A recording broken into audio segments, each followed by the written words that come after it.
৬৯ বছর ধরে লোহার তৈরি ফুসফুস নিয়ে বেঁচে আছেন একজন মানুষ।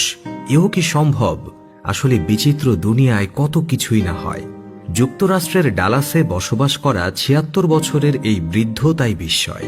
লোহার তৈরি একটা বিশাল আকৃতির কৃত্রিম ফুসফুস নিয়ে তিনি ৬৯ বছর ধরে বেঁচে আছেন। বিস্ময়কর এই বৃদ্ধের নাম পল আলেকজান্ডার। ১৯৫২ সালের কথা, গ্রীষ্মকাল। টেক্সাসের তাপমাত্রা টানা ২৫ দিন ছিল ৩৮ ডিগ্রি সেলসিয়াসের উপরে। এ অবস্থাতেই বন্ধ করে দেওয়া হয় শহরের সুইমিং পুলগুলো। সিনেমা বার, বোলিং গলি, চার্চ পরিষেবা বন্ধ করে দেয়া হয়।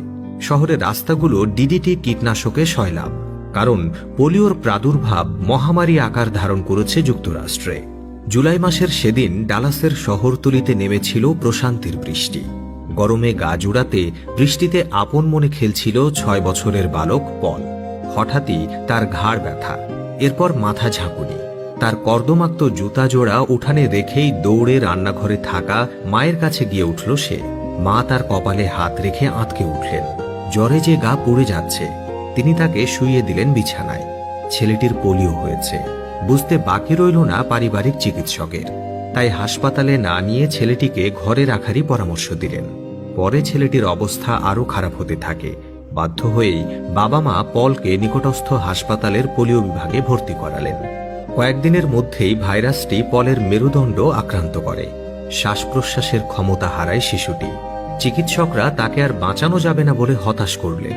তবে শেষ চেষ্টা হিসেবে চিকিৎসকরা পলকে ট্র্যাকিওটমি করে একটি লোহার ফুসফুসে রেখে দেন। এটি একটি বদ্ধ ট্যাঙ্ক, যা তখনকার দিনে পোলিও রোগীদের চিকিৎসায় ব্যবহৃত হতো। তবে পল কখনো লোহার ট্যাঙ্ক থেকে বের হতে পারেননি। তাকে হাসপাতালে ১৮ মাস ভর্তি রাখা হয়েছিল। এবারও চিকিৎসকরা বললেন তিনি বেশি দিন বাঁচবেন না। না, সেই পোলিও পল আজও বেঁচে আছেন। চিকিৎসকরা লোহার ফুসফুস সহ তাকে হাসপাতাল থেকে বাড়ি পাঠিয়ে দিয়েছিলেন। একসময় তিনি মেশিন থেকে বেরিয়ে শ্বাস প্রশ্বাসের চেষ্টা করেন। হোমবাউন্ড প্রোগ্রামের মাধ্যমে স্কুলেও ভর্তি হয়েছেন তিনি। পল তার ক্লাসে সর্বোচ্চ নম্বর পেয়ে স্কুল জীবন শেষ করেন।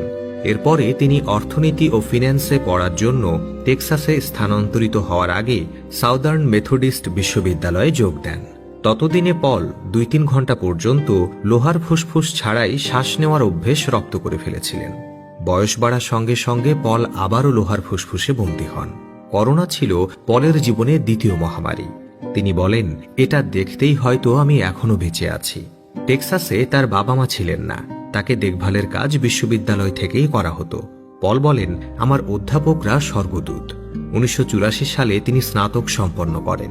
এর ২ বছর পরেই আইন পাশ করে ডালাসে আইনজীবী হিসেবে পার করেন কয়েক দশক। প্রিয় দর্শক, আজ এ পর্যন্তই। Thanks for watching.